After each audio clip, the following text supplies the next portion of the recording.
सच्ची और अच्छी खबर लखनऊ दर्पण न्यूज।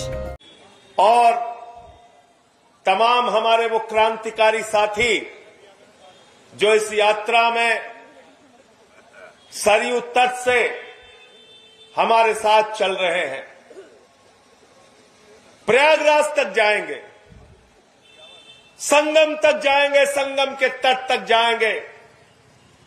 क्या उद्देश्य है हमारा, क्या मकसद है हमारा, किस लिए हम इस यात्रा को लेकर निकले हैं? पहला सवाल है रोजगार का सवाल। आज उत्तर प्रदेश का युवा, उत्तर प्रदेश का नौजवान बेरोजगारी के कारण त्राही त्राही कर रहा है। उसका हर चीज में पेपर लीक हो जाता है। बाबा जी की सरकार में, डबल इंजन की सरकार में, मोदी योगी की सरकार में सिपाही की परीक्षा होती है, उसका पेपर लीक। लेखपाल की परीक्षा होती है, उसका पेपर लीक। एसएससी की परीक्षा का पेपर लीक, दरोगा की परीक्षा का पेपर लीक, पीसीएसजे की परीक्षा का पेपर लीक, हाई स्कूल की परीक्षा का पेपर लीक, इंटर की परीक्षा का पेपर लीक, और तो और 5वीं की भी परीक्षा का पेपर लीक हो जाता है। ये पेपर लीक सरकार है, इसके खिलाफ हम लोग निकले हैं। रोजगार चाहिए नौजवानों को। वो नौजवान रोजगार मांगने निकलता है तो उसको प्रयागराज में लाठियां पड़ती है, लखनऊ में लाठियां पड़ती हैं, उसको सड़कों पे घसीटा जाता है, पीटा जाता है, मारा जाता है। आज ये हो रहा है नौजवानों के साथ उत्तर प्रदेश में। और क्या कहा था मोदी जी ने? 2 करोड़ नौकरी हर साल देंगे। कै साल हो गया मोदी जी को भैया? कै साल हो गया? कितनी नौकरी मिलनी चाहिए थी? 22 करोड़। दद्दू ऐसे करोगे तो काम बनेगा नहीं भाई। 22 का 2 कर दोगे? ये काम मोदी जी को करने दीजिए। 22 करोड़ नौकरी मिलनी थी। और अगर 22 करोड़ नौकरी हिंदुस्तान के नौजवानों को मिल जाती तो मैं दावे के साथ कह रहा हूं, एक भी घर का नौजवान बेरोजगार नहीं रहता, उसको लाठी खाने की जरूरत नहीं पड़ती। फिर क्या बोला मोदी जी ने? इतना काला धन लाएंगे, इतना काला धन लाएंगे कि हर आदमी के खाते में कितना जमा कर देंगे? 15 लाख। 15 पैसे नहीं आए। हमारी माताओं बहनों ने अपने पति से छिपा के 1500 की नोट जो घर के संदूक में रखी थी कि बेटी की शादी में पैसा काम आ जाएगा, मोदी जी ने नोटबंदी करके कहा माताओं और बहनों यही तो काला धन है, लाइन में लग के इसको जमा कर दो। उसको भी जमा करा लिया, खाली करा लिया, वो भी जमा करा लिया। और क्या कहा था? किसान को उसके फसल का 2 गुना दाम देंगे। और क्या कहा था? 15 अगस्त 2022 तक सबको पक्का मकान देंगे। बड़े बड़े वादे हमसे आपसे किए गए। और योगी बाबा ने कहा था हर साल 13.5 लाख नौकरी देंगे। कितना? 13.5। गलत तो नहीं कह रहा हूं भाई? 13.5 लाख नौकरी। कहां गई ये नौकरी? मोदी जी आए थे एक सभा में, उत्तर प्रदेश के नौजवानों का मजाक उड़ा के चले गए। पता नहीं आपको बुरा लगा कि नहीं लगा, मुझे तो बहुत बुरा लगा। आए और सभा में कहे नौजवानों चिंता मत करना, ए यूपी के लोगों चिंता मत करना, हम तुम्हारे लिए रोजगार लेकर आए हैं। नौजवानों ने पूछा क्या रोजगार है मोदी जी? बोले बेटा गोबर से रोजगार कर लो। बोला था कि नहीं बोला था बताओ? बोला था ना? गोबर से भी रोजगार नहीं दिया। ये लड़ाई इसलिए है, ये यात्रा इसलिए है कि उत्तर प्रदेश के नौजवान को तो मोदी जी कहते हैं गोबर से रोजगार मिल जाएगा। बिहार के नौजवान से कहते हैं 8-8 घंटे बेटा मोबाइल पे रील बना के रोजगार कर लो। लेकिन जो उनका भतीजा है, अमित शाह का लड़का, जिसको बल्ला पकड़ना नहीं आता वो पाकिस्तान से क्रिकेट करा के हजारों करोड़ की कमाई करता है। इसलिए हमारी ये लड़ाई है। भारत माता की रक्षा की बात करते हैं ये लोग, भारत माता की जय लगाते हैं। मैं पूछना चाहता हूं बीजेपी के लोगों से, योगी जी से मैं पूछना चाहता हूं, जरा हमको बताओ। बीजेपी के लोगों से मैं पूछना चाहता हूं, जरा बताइए, आप भारत माता की जय लगाते हैं, लेकिन भारत की सेना को आपने 4 साल के ठेके पे रख दिया। अग्निवीर जैसी योजना लेके आए। हमारे यूपी का नौजवान सुबह उठता था, 4 बजे उठ के तैयारी करता था, 10 किलोमीटर की दौड़ लगाता था, अपने शरीर को तैयार करता था। उसकी मां दूध पिलाकर कहती थी, बेटा जब जरूरत पड़ेगी तो भारत माता की रक्षा के लिए सेना में भर्ती होकर अपने प्राणों की आहुति दे देना, लेकिन देश की रक्षा करना। तुमने उनको अग्निवीर बना दिया। कह रहे हो 4 साल की नौकरी, 17 साल में सेना में भर्ती, 21 साल में रिटायर। बाप नौकरी करेगा, बेटवा रिटायर हो जाएगा। बाप नौकरी करता रहेगा, बेटवा रिटायर हो जाएगा। यह है अग्निवीर योजना। इसलिए हम ये यात्रा लेके निकले हैं। और आज सिर्फ नौजवान जो सरकारी नौकरी की लाइन में लगा है वही बेरोजगार नहीं है, किसान भी बेरोजगार है। उसका कृषि क्षेत्र का काम बर्बाद किया जा रहा है। खाद की एक बोरी के लिए उसको लाइनों में लगना पड़ता है, आत्महत्या करना पड़ता है, फांसी लगाना पड़ता है। आज ये उत्तर प्रदेश और देश की हकीकत है। आज बुनकर समाज बेरोजगारी की मार झेल रहा है, उसका धंधा चौपट हो गया है। आज उत्तर प्रदेश के लाखों रेहड़ी पटरी वाले बर्बाद हो गए हैं। उनकी दुकान पे तो जब चाहते हैं बाबा जी का बुलडोजर चल जाता है, गरीब की दुकान उजाड़ दी जाती है। मैंने इसी सुल्तानपुर में 16 साल तक पटरी गुमटी वालों के लिए, रेहड़ी वालों के लिए काम किया, उनके लिए लड़ाई लड़ने का काम किया। जिस पुलिस की लाठी रेहड़ी वाले के ऊपर उठी, उसकी लाठी को पकड़ने का काम किया, उसको रोकने का काम किया, उसकी आवाज को बुलंद करने का काम किया।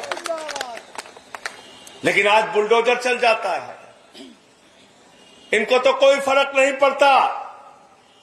लेकिन आप सोचिए, वो सब्जी की दुकान लगाने वाला गरीब आदमी जिसके घर में उसकी मां कैंसर की मरीज है, उसके बेटे की फीस जमा करनी है, उसका ठेला आप तोड़ देते हैं, उसकी गुमटी तोड़ देते हैं, उसकी सब्जी की दुकान आप उजाड़ देते हैं। आपको उसकी तकलीफ का अंदाजा है? आपको पता है कितनी मुश्किल से वो 45 डिग्री टेम्परेचर में गर्मी में और 10 डिग्री, 8 डिग्री, 6 डिग्री टेम्परेचर में ठंडियों में अपना रोजगार सड़क के किनारे करता है? कभी आपने सोचा, कभी आपने उसके बारे में विचार किया? नहीं नहीं, बुलडोजर चलाओ, उजाड़ दो, सबको तबाह करो। ये हो रहा है उत्तर प्रदेश में। ये यात्रा उन रेहड़ी पटरी वालों के लिए भी है कि आइए मिलकर हम सब लोग अपने रोजगार की लड़ाई लड़ते हैं। ये यात्रा हमारे मजदूर भाइयों के लिए भी है, उनको मजदूरी नसीब नहीं हो रही है।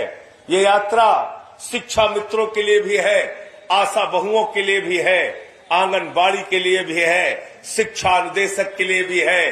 काम तो उनसे 10-10, 12-12 घंटे लिए जाते हैं, लेकिन उनको मानदेय के रूप में कभी 3,000, किसी को 6,000, किसी को 10,000 रुपए दिया जाता है। अरे वो तुमसे भीख नहीं मांग रहे हैं, अपने काम की मजदूरी मांग रहे हैं। उनको उनके काम का उनका हक मिलना चाहिए, मानदेय मिलना चाहिए, उनको उचित पैसा मिलना चाहिए। ये लड़ाई उनके लिए भी है। तो जब हम रोजगार की बात कर रहे हैं तो सबके लिए बात कर रहे हैं। और जब हम सामाजिक अन्याय के खिलाफ इस यात्रा की बात करते हैं, जब हम कहते हैं कि सामाजिक न्याय दो, तो उसके पीछे की सोच क्या है, उसके पीछे का विचार क्या है? पता नहीं आपके मन को तकलीफ होती है कि नहीं होती है, लेकिन जरा आप सोचिए, अगर उत्तर प्रदेश में ऐसी खबर आती है कि काकोरी के अंदर एक मंदिर में 80 साल के बुजुर्ग को, जो पासी समाज से था, दलित समाज से था, पेशाब चटवाई जाती है, तो ये कौन सा समाज हम बना रहे हैं? जब खबर आती है बुलंदशहर से कि सीआरपीएफ का एक जवान जो सीआरपीएफ में काम करता है, वो अपनी शादी में घोड़ी पे इसलिए नहीं चल सकता क्योंकि वो दलित समाज से है। जब खबर आती है कि एक कथावाचक का सिर मुड़वा दिया गया और उससे कहा गया, अरे तुम तो पिछड़े हो, तुम कैसे कथा पढ़ सकते हो, तो हम कौन सा समाज बना रहे हैं? जब रायबरेली में हम खबर पढ़ते हैं कि हरिओम वाल्मीकि की मॉब लिंचिंग करके हत्या कर दी गई, अरे हमको ऐसा समाज नहीं चाहिए, ऐसा नफरतों का समाज नहीं चाहिए जहां मुसलमान भाइयों के खिलाफ नफरत फैला के उनके घरों पे बुलडोजर चलाया जाए, उनके धर्म के खिलाफ रोज बयानबाजी की जाए, उनके मस्जिदों के सामने नारे लगाए जाए। ऐसा समाज हमें नहीं चाहिए। हमें ऐसा हिंदुस्तान चाहिए जहां सब मिल के रहे। मोहब्बत की बुनियाद पर हिंदुस्तान आगे बढ़ेगा, नफरत की बुनियाद पर हिंदुस्तान आगे नहीं बढ़ेगा। संजय भाई जिंदाबाद जिंदाबाद। ये यात्रा इसलिए भी है, नफरत से दुनिया का कौन सा मुल्क आगे हुआ हमको बताओ। अरे फैलाई तो थी नफरत हिटलर ने फैलाई थी नफरत। आज उस हिटलर का नाम लेने वाला कोई जर्मनी में नहीं है। नफरत करते हैं लोग उससे, कोई नाम नहीं रखता अपने लड़के का हिटलर। वो तानाशाह के रूप में पूरी दुनिया में याद किया जाता है। और आज हिंदुस्तान में भी एक हिटलर की सरकार चल रही है। ये हिटलर शाही के खिलाफ यात्रा है, हिटलर शाही के खिलाफ हमारी लड़ाई है। मैं आप सबसे इसलिए ये कहना चाहता हूं मेरे साथियों और दोस्तों कि आप आइए मिलकर हम सारे लोग सामाजिक न्याय की बात करते हैं और इसमें ये बताते हैं लोगों को कि नफरत से आपका अरे नफरत से तो एक घर नहीं बनता। क्या 4 भाइयों में अगर नफरत होगी तो वो घर आगे बढ़ सकता है क्या? जरा हाथ उठा के बताओ पीछे तक। बढ़ सकता है क्या? बढ़ सकता है क्या? एक मोहल्ले में आपस के लोगों में नफरत होगी तो मोहल्ला आगे बढ़ सकता है क्या? एक गांव में आपस में अगर लोगों में नफरत होगी तो वो गांव आगे बढ़ सकता है क्या? एक शहर के लोगों में आपस में नफरत होगी तो वो शहर आगे बढ़ सकता है क्या? बढ़ सकता है क्या? आप बताओ मुझे। तो राज्य कैसे आगे बढ़ जाएगा? नफरत की बुनियाद पर राज्य आगे बढ़ जाएगा क्या? नफरत की बुनियाद पर देश आगे बढ़ जाएगा क्या? अरे नफरत से तो सिर्फ नफरत मिलेगी। राष्ट्रपिता महात्मा गांधी ने कहा था, बापू ने कहा था, एक आंख के बदले दूसरी आंख फोड़ने की होड़ में लग जाओगे तो पूरी दुनिया अंधी हो जाएगी। हमें अंधा बनाना है कि रोशनी देना है? और अगर रोशनी देना है तो आइए इस यात्रा के साथ जुड़िए, आइए इस यात्रा के साथ जुड़िए। हमसे सवाल पूछा मीडिया वालों ने। एक बाबा जी ने हिंदू राष्ट्र के लिए यात्रा निकाली है। मैंने कहा ये देश किसी बाबा जी की यात्रा से नहीं चलेगा, ये देश बाबा साहेब के संविधान से चलेगा, बाबा साहेब के संविधान से। और वो बाबा साहब का संविधान जिसके ऊपर नरेंद्र मोदी ने शपथ ली है, जिसके ऊपर योगी आदित्यनाथ ने शपथ ली है, जिसके ऊपर सारे केंद्रीय मंत्रियों और देश के मुख्यमंत्रियों ने, विधायकों, सांसदों ने शपथ ली है, जिसके ऊपर संजय सिंह ने भी शपथ ली है। मैं तो उस संविधान की शपथ खा के कहता हूं कि उस संविधान में लिखा है हिंदुस्तान एक धर्मनिरपेक्ष राष्ट्र है, हिंदुस्तान एक धर्मनिरपेक्ष राष्ट्र ही रहेगा। ये किसी बाबा के फरमान से नहीं चलेगा, ये बाबा साहब के संविधान से चलेगा।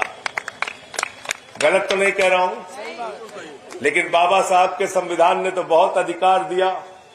एक अधिकार आपका और छीना जा रहा है। क्या अधिकार? क्या अधिकार? जोर से बोलिए। वोट का अधिकार। वोट का अधिकार। लोग नारा लगाते हैं वोट चोरी, वोट चोरी। हमने कहा भाई चोरी का नारा बंद करो, वोट डकैती बोलो। वोट डकैती। कितनी डकैती हुई बिहार में पता है? 80 लाख। हम लोग सुनते हैं साइकिल चोर है। क्यों भाई धर्मराज? साइकिल चोर, घड़ी चोर, लॉकेट चोर, मुर्गी चोर है, एक भैंस चोर। एक पार्टी है देश में निकली है भारतीय जनता पार्टी, वोट चोर। वोटर चुरा लेता है, वोटर चुरा लेता है, पता ना चलता है, वोट गायब। कितना वोट चुराए, कितने वोट की डकैती कहें? 80 लाख वोट की डकैती भा है बिहार में। 80 लाख वोट की डकैती हुई है बिहार में। और बिहार चुनाव के शुरू होने के 3 महीने पहले उठा के देख लेना, संजय सिंह का बयान है। मैंने कहा था बिहार का चुनाव हाईजैक हो चुका है एसआईआर के नाम पे।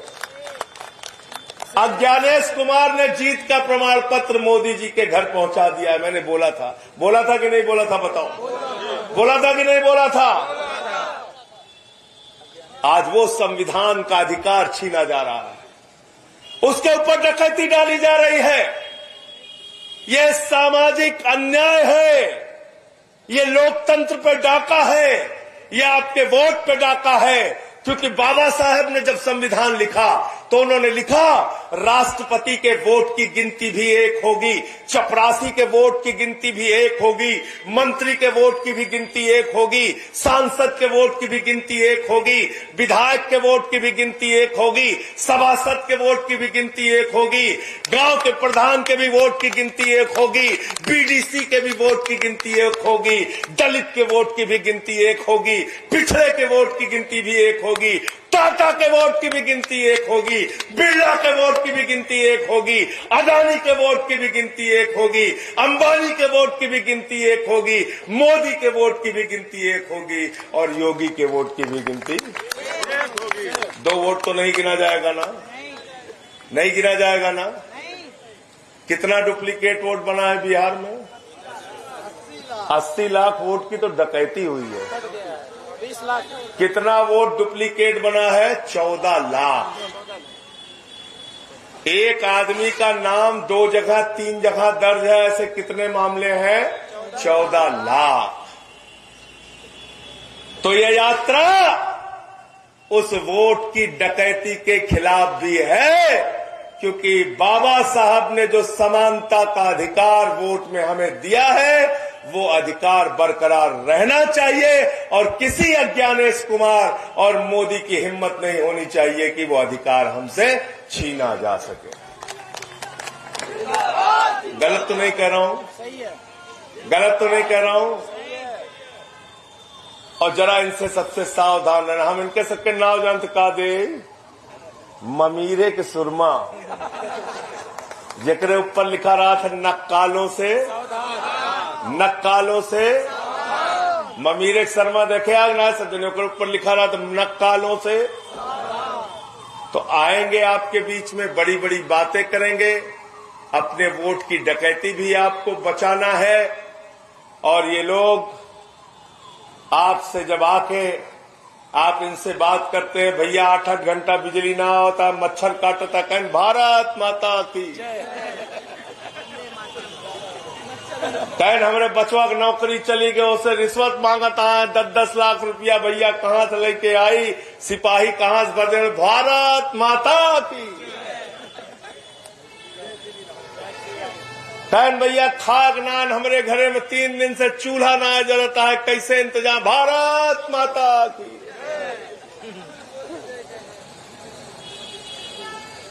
हमारा लड़का गरा सेना में भर्ती हुआ, 4 साल में रिटायर हो गए, भारत माता की।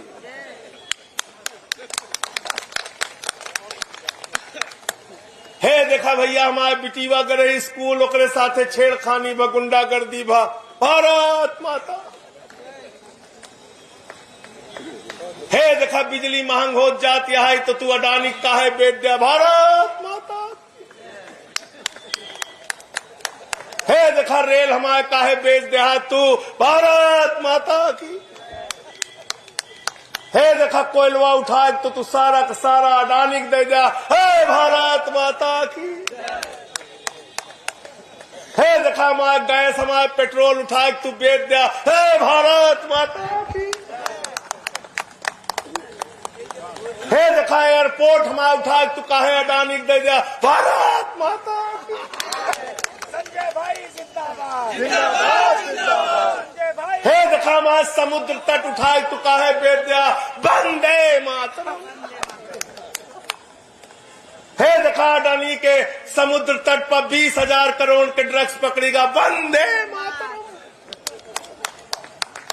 ऐसे काम चलेगा क्या? नहीं चलेगा। जिसकी मां ने दूध पिलाया है, मैं इस मन से कह रहा हूं, आइए मेरे साथ चलिए, 100 लोगों को मैं लेके चलूंगा। चलिए सीमा के ऊपर चलते हैं, भारत माता की जय भी लगाएंगे और वंदे मातरम भी गाएंगे, लेकिन अपने बहनों के जो सिंदूर उजाड़े गए हैं पहलगाम में, उसका बदला लेके आएंगे। संजय भैया संजय भैया संजय भैया आम आदमी पार्टी। तुम इन नारों के पीछे छिपना चाहते हो, जिन्होंने 52 साल तक तिरंगा झंडा नहीं फहराया? इन नारों के पीछे आपको छिपने नहीं देंगे। हम भी भारत माता की जय लगाते हैं तो कहते हैं, बताओ नीरव मोदी ने 20,000 करोड़ रुपए हिंदुस्तानियों का क्यों लूटा बैंक डकैती, क्योंकि इसका जवाब दो। हम जब भारत माता की जय लगाते हैं तो हम पूछते हैं, अडानी को तुमने भारत माता की संपत्ति क्यों बेची? अरे जो लोग भारत माता की संपत्ति बेचते हैं वो भारत माता की कपूत संतान है, सपूत संतान नहीं है, याद रखना। तो भारत माता की जय लगा के भारत की संपत्तियां बेच रहे हो।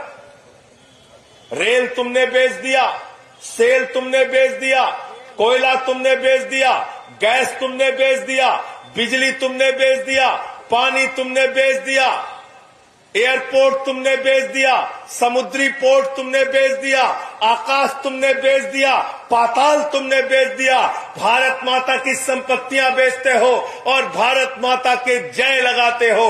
ये दोहरा चरित्र हमको स्वीकार नहीं है। हम भारत माता की जय भी लगाएंगे और भारत की संपत्ति को बचाने की भी लड़ाई लड़ेंगे। संजय भैया जिंदाबाद जिंदाबाद। संजय भैया जिंदाबाद जिंदाबाद। संजय भैया जिंदाबाद जिंदाबाद। देखो देखो कौन आया, देखो देखो कौन आया, देखो देखो कौन आया। ये लिए कह के जाते ही एक बात का ध्यान दे रहे हैं, जैसे नारा लगाओ जान लो तो आज जेब कटे वाली है। हाँ, पेट्रोल का दाम बढ़े वाला है, जैसे जोर जोर नारा लगावे लागे।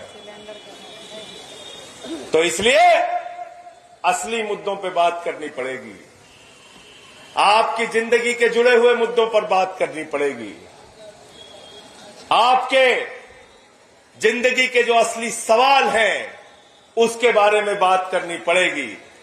न मेरा है न तेरा है, ये हिंदुस्तान सबका है। नहीं समझी गई ये बात तो नुकसान सबका है। और आज कौन कौन से लोग हमारे साथ इस यात्रा में चल रहे हैं? मजदूर, किसान, नौजवान, माताएं, बहनें, जो 2 वक्त की रोटी की भी लड़ाई लड़ रहे हैं और रोजगार की भी लड़ाई लड़ रहे हैं, सामाजिक न्याय की भी लड़ाई लड़ रहे हैं। वो जिनके हाथ में हर वक्त छाले रहते हैं, आबाद उन्हीं के दम पर महल वाले रहते हैं। वो जिनके हाथ में हर वक्त छाले रहते हैं, आबाद उन्हीं के दम पे महल वाले रहते हैं। आप सबका बहुत बहुत शुक्रिया, बहुत बहुत धन्यवाद आज इस यात्रा को सफल बनाने के लिए।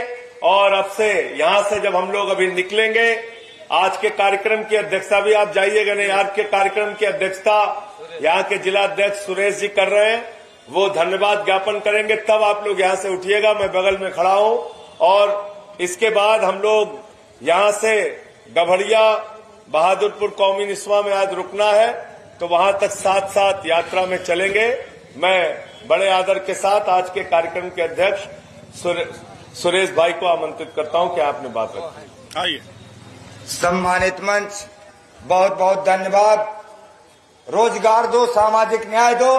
माननीय राज्यसभा सांसद उत्तर प्रदेश के प्रभारी आदरणीय राज्यसभा सांसद श्री संजय सिंह के नेतृत्व में यह पदयात्रा रोजगार दो, सामाजिक न्याय दो, अयोध्या से जो रेहड़ी वालों के लिए, पटरी वालों के लिए, किसानों के लिए, मजदूरों के लिए, बेरोजगारों के लिए, सभी लोगों के लिए जो आवाज सड़क से लेकर के संसद तक उठाने का काम हमारे माननीय राज्यसभा सांसद श्री संजय सिंह करते हैं। आइए इस मुहिम में हम सब हिस्सा बने। सुल्तानपुर के समस्त सम्मानित हमारे माताओं एवं बहनों, बुजुर्गों, गांव-गांव से आए हुए सभी सम्मानित माताएं, बहनें, बुजुर्गों, हमारे प्रदेश के सभी साथी, मैं सभी का आभार प्रकट करता हूं, हार्दिक स्वागत करता हूं, अभिनंदन करता हूं, वंदन करता हूं, नमन करता हूं और अपने धन्यवाद प्रस्ताव करता हूं। आइए इस मुहिम को आगे बढ़ाएं और संगम तक चलने में सहयोग प्रदान करें। बहुत बहुत धन्यवाद।